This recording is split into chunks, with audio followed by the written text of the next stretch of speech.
is this going to increase value into the conversation about true UAP? And so we did. We shared with you some really interesting footage that we were certain was interesting. I mean this sincerely, and I don't mean to be hyperbolic, but the footage, Jeremy, that you sent to me to review is on its face, simply on its face, the most extraordinary footage I've ever seen. And I've spent a lot of time looking at infrared videos and done a lot of geometrical analysis of these videos. Those 5-6 observables, there's one that just, it's in your face in this footage. It's moseying along at whatever speed it is. We get a lock on it. Oh boy, we got a lock on it. And it realizes, oh, you got a lock on me. Here, follow this, dude. See ya. This is Weaponized.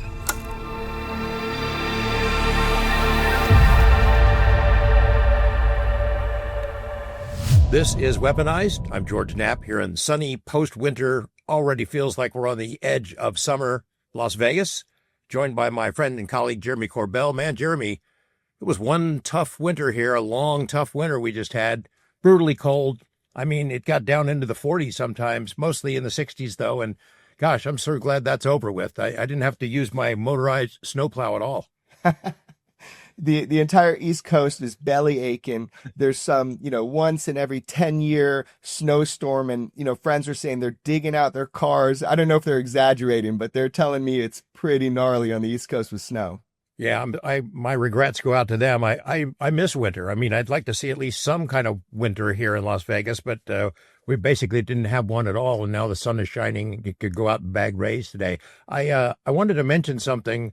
I do want to wish a happy birthday to Mr. Four Names himself, Jeremy Corbell. And I think in honor of your birthday, Jeremy, we should probably award you another name. I mean, you could be Mr. Five Name. And I nominate the name Duke because I've always liked that name. I had an uncle named Duke, and I hereby bequeath to you, or maybe you could just think about it for a day or two, Duke, Mr. Five Names. Happy birthday. All the nicknames I've ever had have been like shithead and stuff like that. Get Duke, I'll take it. That's a great one. So last week on this program, we uncorked a new UAP video, designated UAP by the Department of War and its analysts, not by us.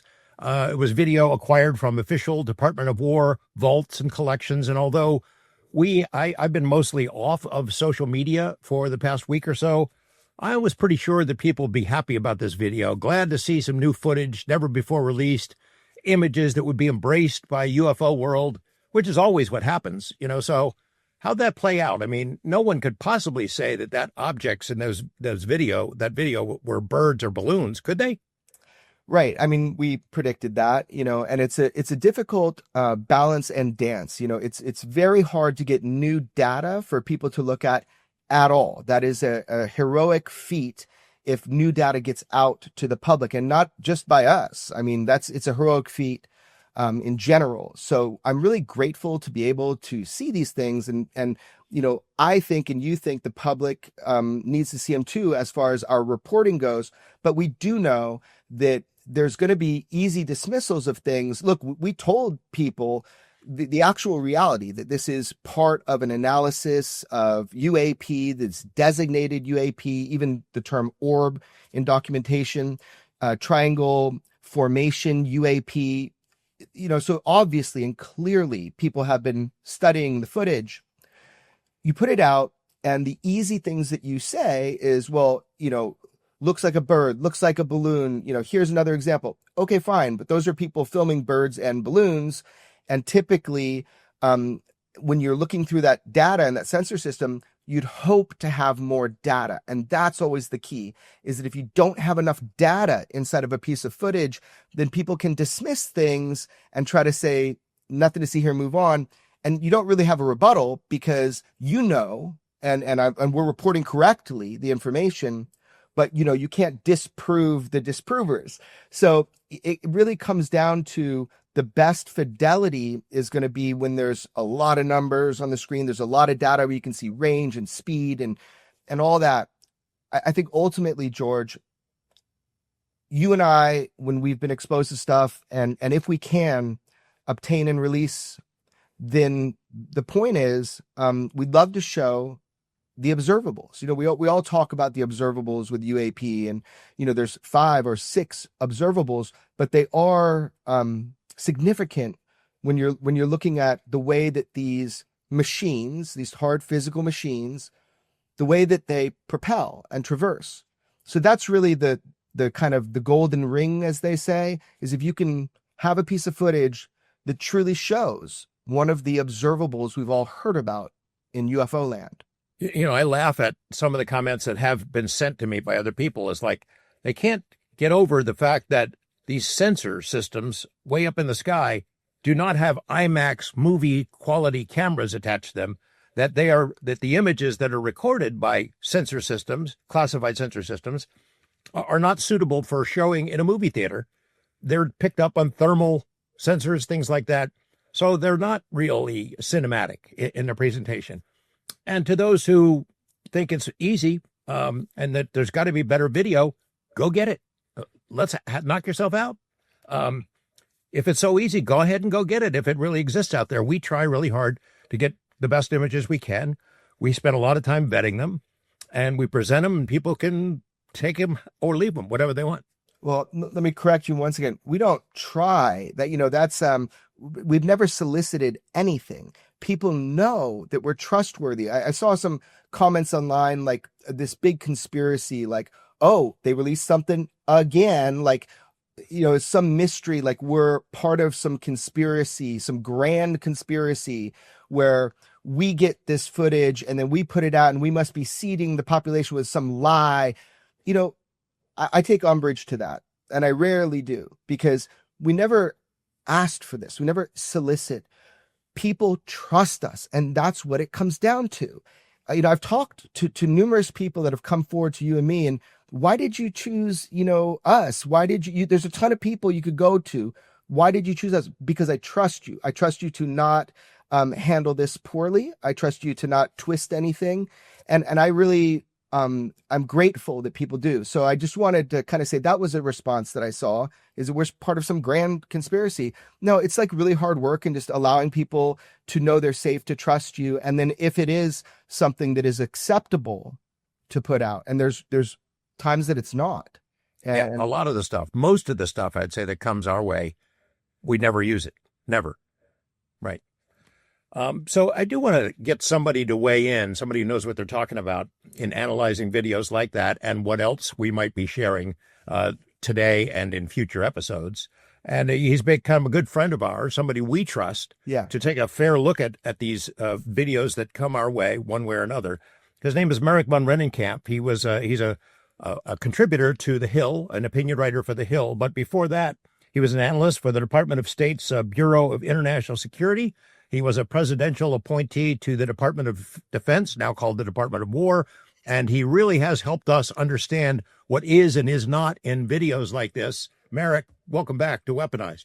George, Jeremy, thanks so much for having me. I'm really, really excited to be here to talk about this new footage that we are about to be releasing here. Wait. Are we releasing? You blew the secret. It's blew the secret. Okay, look. Merrick, there is new footage, and we've showed you some. I just want to tell our audience, George and I go through this extensive process, and when we get to kind of towards the end of that process, I mean, you can attest to it, Merrick. We're really careful. Sometimes we have things that we think are really good, but we don't have the technical knowledge. And you've actually helped us assess things that we're like, okay, the juice isn't worth the squeeze. We're not sure on that one, so we're not going to put that out. So you've really been helpful to us on Weaponized with just some of the technical stuff that we are not capable of doing. So you're kind of the last step for us sometimes is this going to increase value into the conversation about true UAP? And so we did. We shared with you some really interesting footage that we were certain was interesting. And I think you concur, but I would like you to educate people, Professor. I'd like you to educate people about kind of what we're seeing before we look at the video so we can really understand what's going on, unless you want to tell me a little bit about what's going on in your personal life right now, because I'd like to know that too. we can put pause on that for maybe for a future discussion. But I'll preface this in all seriousness, and I've spent quite a bit of time looking at these videos. Right, we all know the gimbal video and the Tic Tac video, the Omaha, the Jackson. You go up and down the list, all of which are extraordinary, and they cannot, believe it or not, they cannot be explained away very easily. And the armchair debunkers have hidden behind very convoluted explanations, or frankly have not offered any explanations at all for some of these videos, which I think is indicative of the truly anomalous nature of what we're seeing in some of these videos. But I mean this sincerely, and I don't mean to be hyperbolic, but the footage, Jeremy, that you sent to me to review is on its face, simply on its face, the most extraordinary footage I've ever seen. And I've spent a lot of time looking at infrared videos and done a lot of geometrical analysis of these videos. So I'll preface the discussion by saying, and you alluded to it, Jeremy, but those 5-6 observables, there's one that just, it's in your face in this footage, and a preliminary analysis, which we'll get into, but on my end, and I'm just giving folks the bottom line up front here, preliminary analysis does not suggest that it's an artifact of some kind of weird camera movement, and that first observable is instantaneous acceleration, and it again at a very first kind of run preliminary analysis does appear to be what we see in this footage. And secondarily, we see an object, and again we'll dive into the details, but we see an object lacking wings, flaps, control surfaces, a discernible or obvious means of propulsion. There's no jet exhaust, and it makes direction change, and that's another observable potentially. That's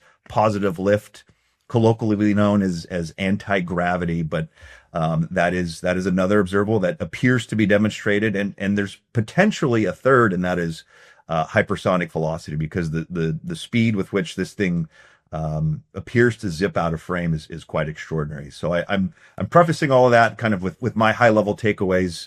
I invite obviously further analysis, but this is quite an extraordinary piece of footage, and kudos to you guys for getting it out. Well, we're gonna do it together. Yeah. So we're gonna let it fly here now, or maybe Yeah. edit here. But I wanted to see if Merrick was going to address the last week's video as well. Yeah, it's interesting. Right, we had those three objects that were they're recorded from an MQ9 Predator drone. This is over the Persian Gulf. Looks like off the coast of Iran. Certainly interesting. I think what we really need to do, and our good friend Mick West has built a 3D simulation for precisely these kinds of cases and videos. He seems to say it's a bird. Well, then we say, okay, prove it. You have camera elevation angle. You have the line of sight, the bearing that the line of sight is. You have the actual location over the ocean where that camera is pointed. So you have a lot of metrics. Okay, let's put it in. Let's do the science. He hasn't done that yet. The day before, or 2 days before that video came out, Mick was on social media saying, "Oh, I'm not posting. I'm not active. I'm just bored." I'm paraphrasing, because there haven't been any good UFO videos. Well, here are two, Mick. Let's go ahead and let's do the analysis. Let's have the discussion. Yeah, absolutely. When we saw that video, the three objects, it looks like a triangle, like maybe it's a fixed structure, and then the points of light changed position relative to each other. Didn't look like it's a singular object, but it's still, as far as you're concerned, it's not that strong compared to other things that you've seen. The challenge with most of these videos is that we don't know the range. We don't know how far that object is from the camera. We know how far the ocean or the ground is. We have a very good sense of what that is, but we don't have the range. And that is the key element that that will make or break. It'll separate an interesting video from an extraordinary video, unless it's something that's plainly obvious or in very much in your face, like the video we might be watching in a few minutes here. And that is the key. But look, I encourage folks to do the geometrical analyses. That there's a lot of data in that video, George, and the one that was just released. And it's interesting. Mick West, the debunker, the world's most prominent debunker, has openly admitted that he was paid to develop code to do these 3D simulations, to do this kind of work, and he hasn't put it into his simulator. So look, I look forward to seeing how that develops, because that we'll learn more once we have that full geometric 3D visualization of what we're looking at. Jeremy, sometimes we have to make compromises with what information we can share, right? Yeah, and that's the point. It's a very difficult dance. We do give as much as we can. So, for example, we didn't make up these title names, right? This is designated UAP within intelligence agencies. These are part of analysis a lot of the time. But yeah, I can't go further than that. But yes, we have to protect certain elements of information. Wish we didn't have to do that. Best we can do is put it out. And, you're calling out one individual, who does analysis. Man, there are so many bright people on the interwebs that can all contribute and really show us their findings.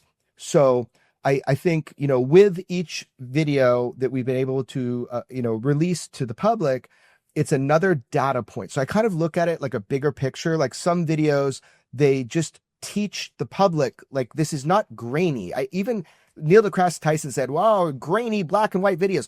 Grainy? These are thermal. These are weapons platforms and systems. They can see in the dark. There's no grain in it. So it's like, I think even the general public needs to be educated. So every piece helps us understand more. When you saw the gimbal, you saw the Tic Tac video. I mean, that was huge. People were like, oh my gosh. When you see some of these UAP getting locked, I mean, target lock, solid lock, you get hopefully more information. And I think that's also what we're going to see today. So yeah, look, give us a breakdown, Merrick, so that people really appreciate the visual they're about. Yeah. Because it's long. Now, let me tell you, I created title cards to replicate the exact title cards that would have been there. This shows a bunch of sections of footage and then repeats certain elements of footage. Now, I didn't do that. That was part of an internal examination done by our intelligence agencies. So, that's what you're seeing in these chunks, but we're going to play it in one piece. And what I'd like to do, just because I find this footage so intriguing, it's in your face, it's compelling to me, at least. I think it's so important that I think it's worthwhile just doing a very, very high level kind of scene setter, just a little bit of context and background so folks can understand what we're actually looking at. And so what we are looking at is footage from an MQ9 Reaper drone, and we're looking at footage from the camera that is right up here in the front. And this is not precise. It's very general. It's a very high level overview. There's enough data in the video that allows us to see where this Reaper drone is flying. It's actually circling in Jordanian airspace, and the camera's looking almost exactly due north, maybe just a couple degrees to the east, but basically due north at a very remote area in Syria. And this black line here is the Jordanian-Syrian border. And you'll see the footage that we'll show shortly is divided into two clips, and there's a bit of a separator there, and the drone actually flies about 2 miles northeast in that brief period of time. We don't have a timestamp, so we don't know how long in between that the two clips, but we do know that the drone is circling. So it's you can tell, and I'll get into this in a second, but it is conducting, if you're looking at the drone from a bird's eye view just like this, it's flying in a counterclockwise circle while keeping an eye on on this area in Syria with its sensor, with this infrared sensor. Just some background. This area of Syria is Suwaida province, which has seen saw a lot of ISIS and jihadist activity. So it's not surprising, and I say this intentionally, it's not surprising that we had surveillance assets looking at villages and surveying this area. And I'll expand on that in a bit. Now, here is, I'm cutting to the chase slightly because I'm giving folks a look at the object. It's the closest I can describe this is, it's something akin to a mushroom, perhaps. But I'll just give folks a very, very quick overview of what we see on this display. And this is a very standard MQ9 display. I want to emphasize that nothing I'm saying here is classified. There's plenty of footage, open source, available out on the internet. There's videos put out by the military with all of this symbology. There's nothing classified here. The fact that that the United States was flying surveillance assets in Syria should not be classified. And I say all that for a reason, which I'll get into in a bit. But up here we see the heading, the aircraft heading. So this is in the second portion of the video. So this is flying roughly west. It's more west-southwest. So 270 is due west. This thing is pointed. The nose is pointed west-southwest. This is the azimuth angle. That is the direction that the camera is pointed. So it's pointed 100 degrees to the right. So think of directly to your right, perpendicularly to your right is 90 degrees. So it's basically your 4 o'clock position. The camera's pointed to the 4 o'clock position, looking behind and to the right of the nose of the aircraft. This is the aircraft position and altitude. I did a pretty darn close check, and all the numbers check out. It's flying in a circular kind of an orbit, and going. I think I came out to about 120 knots, which matches up with a Reaper's kind of cruising, loitering speed. But folks, if they're interested, they can input these values into Google Earth or Google Maps, and they can see exactly where this object was over time.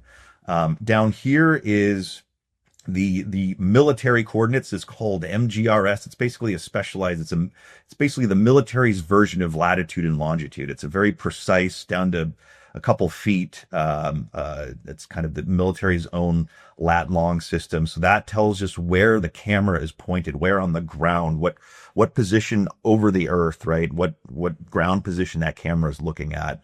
And if folks are interested, they can go online. They're MGRS converters. So you just plug these numbers into the converter, and then you can convert to latitude, longitude, and map it. I'm not going to spend too much time on these numbers. This is elevation above sea level for that ground location. This is the bearing, so the direction the camera is looking relative to the target. Slant range, ground range, field of view height, field of view width.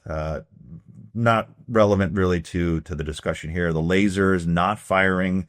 The laser will designate and also get ranging, really precise ranging, but it is, to the best of my understanding, not firing at this point. So we're not getting a precise range off of this object. And this is just like this is the left-right kind of metric of where the camera is pointing. The elevation angle shows where relative to the camera's nose, how far down. In this case, it's 8 degrees down below the aircraft's nose. So it's looking, as you can see from the footage, we're looking down at the ground.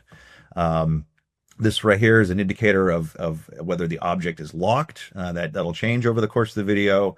This is incredibly important because this tells us we are in black hot. That means objects that are warmer, hotter, are going to appear darker. They're going to appear black, and objects that are colder, and that is very important. Cold objects appear lighter. And throughout the course of this video, this object, intriguingly enough, despite maneuvering and doing this apparent instantaneous acceleration, is colder than its surroundings, which is interesting. Aircraft are generally going to be warm. Friction on the skin of the aircraft will make them appear warm. And we've seen that before, and that is something that is indicative of UAP. That the propulsion itself, it doesn't give the same heat signatures that you'd anticipate. I'm just curious, when you're looking at you said like a mushroom shape, it is like lenticular on the top, and it's got a little bit of a bottom. Are we seeing, we're seeing the thermal signature, but oftentimes we see the shape too. Like you would see wings on this if it was a plane or something at this. That's right. And that's absolutely right, Jeremy. I have a couple examples of that I can show maybe after we show the video. You're absolutely right. And we'll get into kind of theories of what it could be maybe after I show after we show the clip. This little indicator right here shows where north is. And as I mentioned, the camera is pointed basically due north. So that means that if this indicator is up at the top here, that means we are indeed looking north. If it were down here, that means we are looking south. It's kind of that simple. It's very intuitive. And this over here is the zoom and the field of view, which basically means the lens. And we'll see the operator cycle through.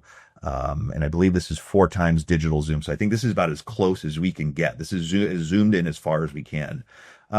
I'll just very quickly note there are 2 minor little oddities that I noted that I don't think are a major deal, but I did notice, and we'll see on the other footage in the video that there are brackets around the corners of the screen.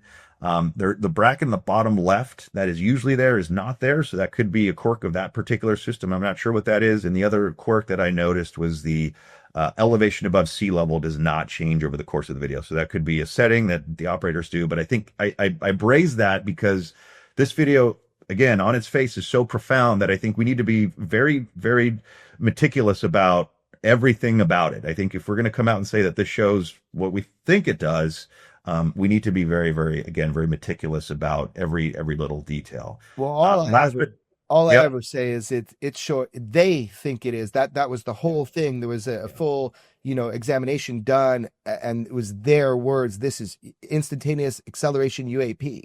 Yeah. But yes, when people look at it, then we have to decide, is that correct? And exactly. But I will say everything tracks. I mean, you can again look at plenty of examples online of an MQ9 display. Again, nothing classified. It's a perfect match with all this data. So I have very little doubt that this is legit. But I did want to flag all those little caveats. That said, the other once I watched the video a few times, Jeremy, I remembered seeing this Office of Director of National Intelligence source was quoted in a Daily Mail article from October of 2022. Wow. I believe this is from Josh Boswell. And the operator describes quite literally what we are about to see. He describes an MQ9. So we have the platform, an MQ9 Reaper drone. The source describes the exact scenario that we see in this video, a town, basically a rural area of Syria. And again, you can check that with the coordinates. And then the source describes what we appear to see in the video, an orb. The operator chases this orb, and then, and I'm going to quote here, the source says, then it will do something remarkable, like suddenly bolt off the screen. So again, we have platform, location, and observed behavior. So that gives me even more confidence that this is something, this video, I suspect has done the rounds within the intelligence community, within the the military, and has certainly potentially garnered some inquisitive folks. And so I think that's fascinating to have this description match precisely what we appear to see in the video. That's amazing. You found that. I had never remembered that. I'm going to hear it from, people that control Reapers and, people that are pilots, that they'll see these, sharp angle turns or these incredible speeds. Like Commander David Fravor talks about that. Just boom, it was there and then it wasn't. You could just barely see that it moved, but you could tell. So we've heard about it a bunch. Now you bring up that article. Mm-hmm. That's what it appears we're seeing. It's actually that article. So the date, Jeremy, that you had for this incident, I believe was 2021. That article came out in October of 2022, and here we are, three and a half years later, looking at the literal, quite literally, what appears to be the video that was described there. If not, maybe there are others, and if there are, there's a lot of others describing a general thing, but I mean, down to the point of Syria. So it could be. I don't know. Yeah. Well, let's play it. So the video we're going to play is 3 minutes long. It's almost 3 minutes long, and that's because it shows these two parts. There's a little flash of black between the first two clips, and you kind of watch it, and you're like, huh. And within our intelligence agencies, they were like, huh. And so you'll see these title cards in between. Those are not my words, is what I'm going to say. Those are not my words. And then you can see the analysis that was done. And so it'll repeat a few times. Okay, let's play it. The following UAP video has no audio. We recommend our audio listeners to watch the full video version of this episode.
All right, so here we do see the operator. You can see he's in on the top left. He's in the narrow field of view. He can zoom in further, and the operator will. We're in black hot. This object appears to be moving left.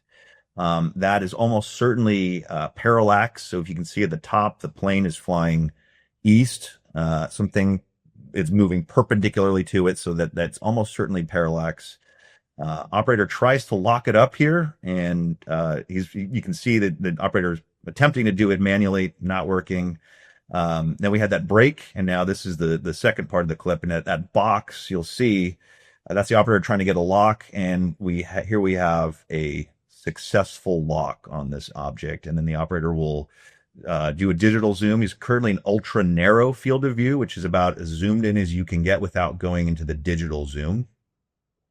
And he zoomed in, and this is as far as you can get. And here we see this odd mushroom shape. Let's call it a mushroom. No lenticular, right? There's no wings, no exhaust plume. I still locked on, and here it breaks the lock, so it appears, and then it just zips off. That is quite extraordinary on its face. So let's slow it down here. I think We're going to go down to 50% speed. And again, we have basically two movements. That initial, it kind of zips off to the left, the direction change, and then it shoots off. Wow. Yeah, that's wow is that's all I've been able to say for the last few days. So it's clearly going away in this first part, but then you think that to the right is an actual movement of the object. I do, and I think this, as you get down to 25%, 5% speed, it becomes quite apparent. And I'll run through a couple hypotheses for what could explain it, and then I think we can rule those out. But we'll let this video finish playing. This was their examination of shape. They were doing kind of sharpening techniques to try to define the shape of the object. At times, it's almost vaguely gimbal-like, but yeah, that's pretty remarkable. But the movement is here. Let's watch this last one. Yeah, to highlight UAP shape. Their wording. Right.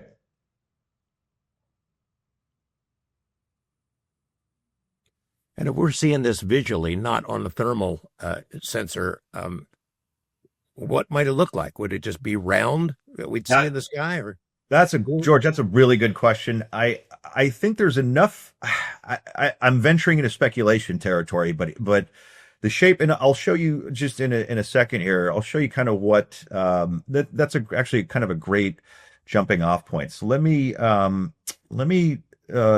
of to answer your question, George. We'll look at, for example, some footage of drones, known drones, right? These are we've identified these as drones. We know they're drones from the footage that they came from. So here's our friend. And these are all known drones. And you'll notice that even in from further away and lower fidelity infrared video, you can still see the body basically of an aircraft and the wing structure, right? Even here, you can see the wing structure and the body of the aircraft clearly visible here. And then a quadcopter, of course, has a very distinct shape and outline in infrared, and it looks absolutely nothing like this. No wings, no tail, no rotors, no exhaust, no plumes of heat. Exactly. And just to my point about this kind of footage not being classified, this is all out there. This is actually footage from the exact same sensor platform, an MQ9. These are all, believe it or not, what we're looking at is an MQ9 taking video of other MQ9s on a runway. And you can see we're in white hot, WHT. The engines in the back are hot, and they are, believe it or not, they're white. You see the exhausts, right, from these F-16s.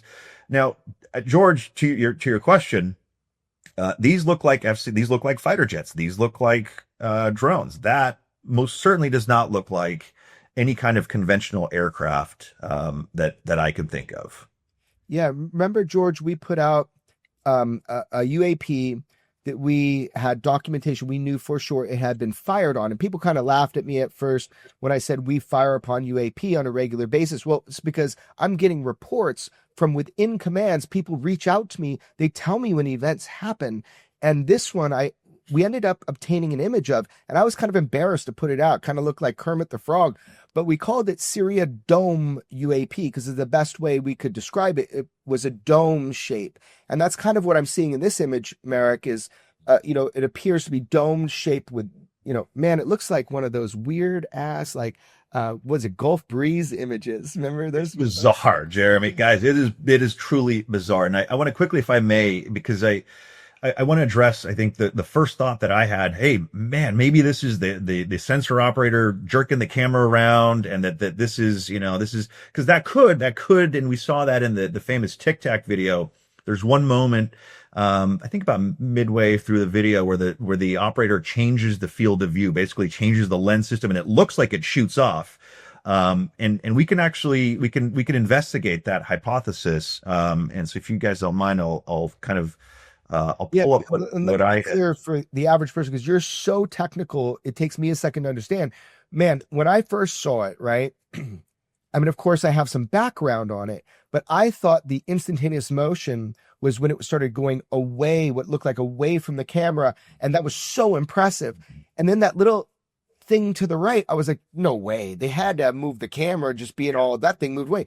But the idea you're having is that they were examining the instantaneous motion, not just the incredible shoot away, but then that move to the right was the actual instantaneous motion. That's what is really I'm struggling to understand here, and it does seem to indicate that was indeed a very anomalous maneuver and an example again of that instantaneous acceleration observable. So I'll quickly I'll share. Let's see if this works here. I do want to investigate this theory potentially that this could be the sensor operator rapidly, inadvertently moving the camera to the side, and I don't think that that's the case, because we actually see the operator, once it shoots off to the right or appears to shoot off to the right, the operator actually does precisely that. The operator moves the camera because operator wants to find this thing, and where did it go?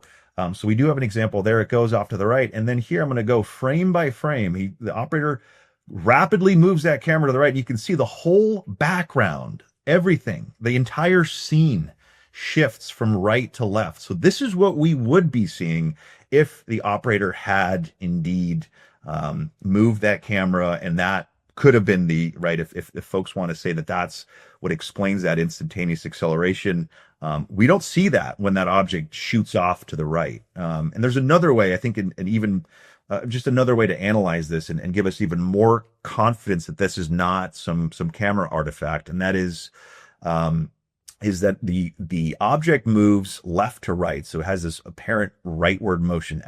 First of all, it moves kind of left, and it appears to really make a course change, and then it shoots off to the right. But we see that the background, actually, if we look very, very closely, the background is actually moving perpendicularly as a result of parallax, kind of just the way the plane is moving. The background appears to move from basically downwards, from top to bottom, and I'll show that here. So here the object zips off, and you can see the background moving downwards, but we can do it even more slowly. We'll go frame by frame here. There goes the object. It shoots off to the right, and we're going to stop here, and we'll go frame by frame, and we'll see there's a couple of features, darker features, that move straight down. Even while the object is still visible, moving right, the background is moving downwards. And that, to me, is a very strong indicator that this object did what it appears to do. And as remarkable as it is, despite any observable propulsion, just zips off, and no technology that I know of can do anything remotely close to that. And people will say, okay, maybe it's China. Okay, if China has this kind of technology, we're all screwed. I'll just be honest with you. We're totally screwed. You can just drop a nuke anywhere in the world instantaneously.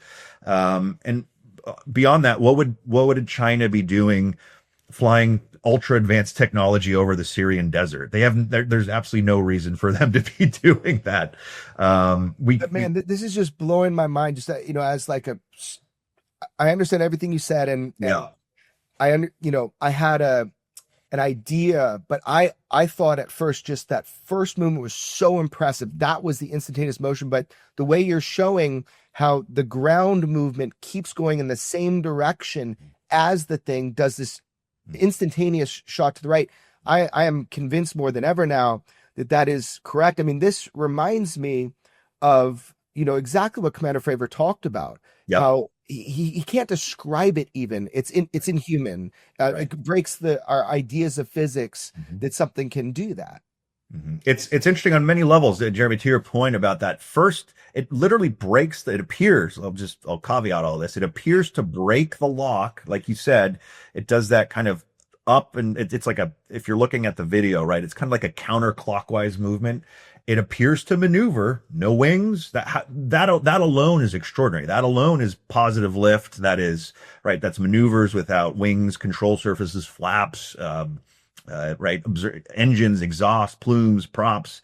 So it breaks that lock, and then it just shoots off. And that is, I don't have a good answer. Again, having looked at the most obvious and apparent hypothesis that this is a camera movement, this is an error by the operator, or a field of view change.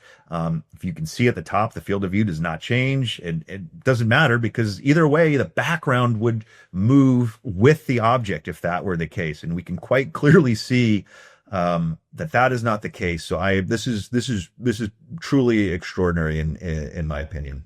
And George, one thing that like really stuck out to me just from like a weapons platform, standpoint, and this is a thing I know a little bit about, I've looked at a lot of these videos over time, and I always look at it's rate G, it first says, and that's the first thing you see when something is beginning to kind of track. It's the system's like starting to compute, I think, relative motion. So it's like basically computing relative motion. Then when the target gets like centered, you see that next, and stable enough, the software then displays this thing called point, P-O-I-N-T, and you see it on the left, and that's, kind of making the aim point from how I understand it. But then finally, when it has a solid lock on the target to where a system, like it computes that it can fire like a control, they call it a control solution, launch a hellfire or whatever it needs to do. That's when you finally see R point. And that's what it says, R point on the left displayed on the screen. That motherfucker was rock solid locked by the Reaper's weapon system when it decided to shoot the fuck off. Yeah, just from my uneducated viewpoint, it's moseying along at whatever speed it is. We get a lock on it. Oh boy, we got a lock on it. And it realizes, oh, you got a lock on me. Here, follow this, dude. See ya. And it's fascinating. It's I'm engaging purely in speculation here, but gentlemen, to both your points, it's almost like it's showing off, right? It's like, oh, look what I can do. I can break your lock and then shoot off, right? It's pretty extraordinary on its face, I think. Look, the bottom line is I want the release of this video to spur some serious attention. Like we have the Age of Disclosure. Great, phenomenal. Did incredibly well, right? But this is what we're talking about. This is what we want. We want this critical mass to form. We want more interest. I want this video to blow the minds of every scientist that looks at it, right? I want them to be so perplexed that they actually become interested, fascinated, almost maybe obsessed with this topic, because that right there, there's no easy explanation for that video. This may be video evidence and proof of one of the observables for the first time in the public history. This could be. It's quite extraordinary. Can I add maybe? Sorry, go ahead, George. Yeah, I was just dumb question. Do we know how fast that thing is traveling when we first see it? And then can you guess about the speed when it? I have a hunch. I did a very, very basic back of the envelope calculation. It all depends on range. That's the key. We don't have the range, just like the other video, and this kind of comes back to that. But the beauty of this video is we don't need the range to know that it's doing something pretty extraordinary, right? Again, breaking that lock without wings or propulsion or flaps, right? And then shooting off. Range is irrelevant at that point, when you see something do that. And look, the only other thing I could potentially think of, which it kind of fails immediately, is a balloon. A balloon wouldn't change direction. It could, maybe if it's punctured right, it could shoot off like at a party. But again, a balloon is not going to change direction. And the only balloons that would look anything like that are latex balloons. And from my understanding, they wouldn't shoot off. They just kind of shred, and they deflate slowly. So I'm trying to think of any possible prosaic explanation for this, and I'm still coming up short. Would our sensor systems keep a lock on a balloon even if it popped a hole in it? I think, again, I would hope so. I don't know. These systems are designed to track ground targets. So it's not designed to track the fast movements of a fighter jet, for example. That's not the primary kind of role of these camera systems. But again, that instantaneous acceleration departure off to the right is not something that that I've ever seen in any other footage. I mean, and I'll add maybe one more item, and I think this is important, but I do want to raise this, and that is, you guys remember the ODNI, the Office of the Director of National Intelligence source that was quoted, describing basically exactly this video. That individual was quoted further in this article, and the individual basically says, the Pentagon and the intelligence community they're self-congratulatory. They're patting themselves on the back because, oh, gee whiz, they solved half of the UAP reports that have been filed and sent to them. But I'm going to quote the source here. We don't give a crap about the ones they've resolved. Yeah, there are balloons up there, and balloons are sometimes mistaken for UAP, but there are shitloads of classified videos that are pretty profound and pretty clear. They don't want to talk about this stuff because they really, really don't know what the hell they are, and that's the truth. And I raise this and I bring this quote up because, again, that source now has more credibility because that source described pretty much exactly what we saw in that video. And this is where my blood kind of begins to boil, because there's absolutely no reason for that footage to have been classified. It's not surprising that we were surveilling that part of rural Syria, 4 or 5 years ago now. There's nothing classified. I'm not qualified to know any of that. I don't know, never ask. This is my personal opinion. There's absolutely no reason for that stuff to be classified. Again, that symbology is all over in the public domain. That is pretty profound footage, and the public has a right to see that kind of footage, and they've clearly been hiding it. And this is what really makes me sorry to go on a rant here, gentlemen, but this has been going on for 80 years. This is a letter from the Chief of Intelligence at Wright-Patterson Air Force Base to the Air Force Chief of Staff in November of 1948. And he basically says the exact same thing as this source. Yeah, if the press or the public asks, tell them it's all balloons. We've resolved a whole bunch of it. And there's really nothing to see here. And it's quite literally, this is the playbook that 80 years has been followed, that there's profound, compelling, highly anomalous stuff out there, and it is being hidden away. And that really, that is unconscionable. And again, I don't see any reason for this stuff to be classified. I think Arrow needs to step up. And look, if Dr. Kozlowski, the director of the All-Domain Anomaly Resolution Office, the Pentagon's UAP Analysis Office, he seemed to be fairly open. If he's been blocked, stonewalled, then he needs to resign, right? This is outrageous that this kind of footage is being withheld from the public for just for the sake of analysis, but also because it could very well be as profound as it appears to be. So there's no additional information if they were to open this up. Is there anything else attached to that could be potentially troubling if our adversaries knew it? I'm racking my brain here, right, George? So again, I'm thinking of any potential harm to national security here, and classification is that's how classification systems are designed. It's what is the harm to national security? Is it grave, significant, severe, whatever, and that's what determines the various levels of classification. Again, not surprising that we had Reaper drones looking at that particular portion of the desert in Syria. Not surprising at all. Zero.